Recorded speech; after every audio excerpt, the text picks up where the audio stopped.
ردًا على الاستفزازات الأمريكية، تايوان أصبحت في مرمى النيران. التنين الصيني يشعل فتيل الحرب، قصفا كثيفا باتجاه مضيق تايوان. بكين ترسل 27 طائرة مقاتلة وصواريخا باليستية في عقر دار تايوان. ماذا يحدث؟ متابعينا أهلا بكم. أصبحت الحرب التي تريد الصين شنها على تايوان على صفيح ساخن، فهيا بنا نبدأ.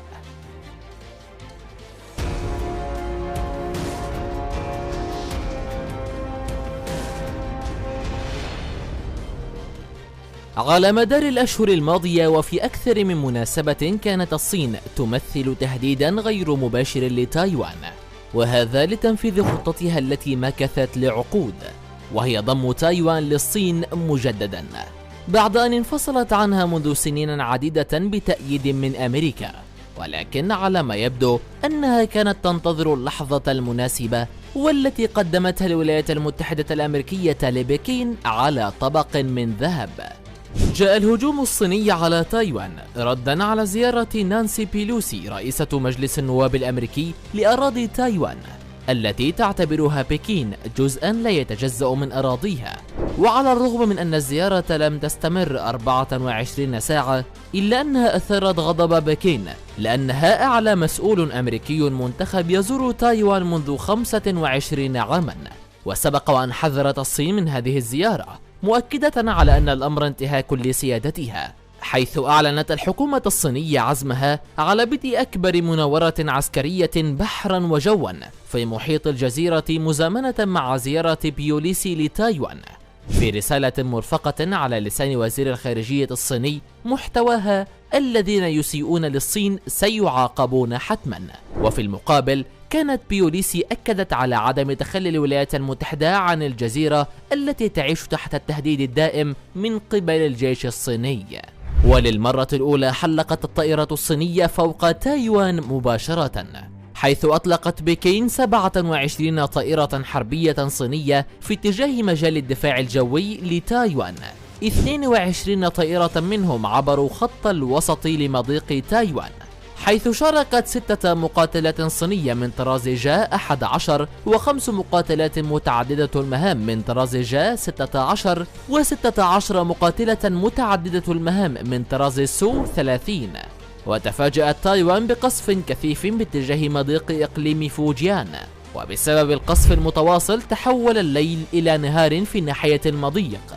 وهذه تعد المرة الأولى التي يطلق فيها الجيش الصيني ذخيرة حية ونيرانا مدفعية بعيدة المدى فوق مضيق تايوان.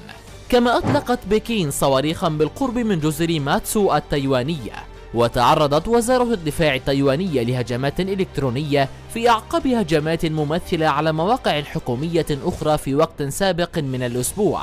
ولم يقتصر الأمر عند هذا الحد، حيث قامت الصين بخلاف المناورات بفرض عقوبات اقتصادية على تايوان.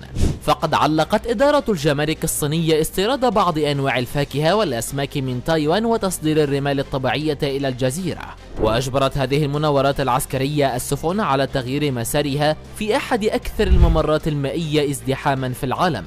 ومن المتوقع أن تؤثر هذه الاضطرابات في سلاسل توريد البضائع وتؤدي إلى تأخير الشحن العالمي.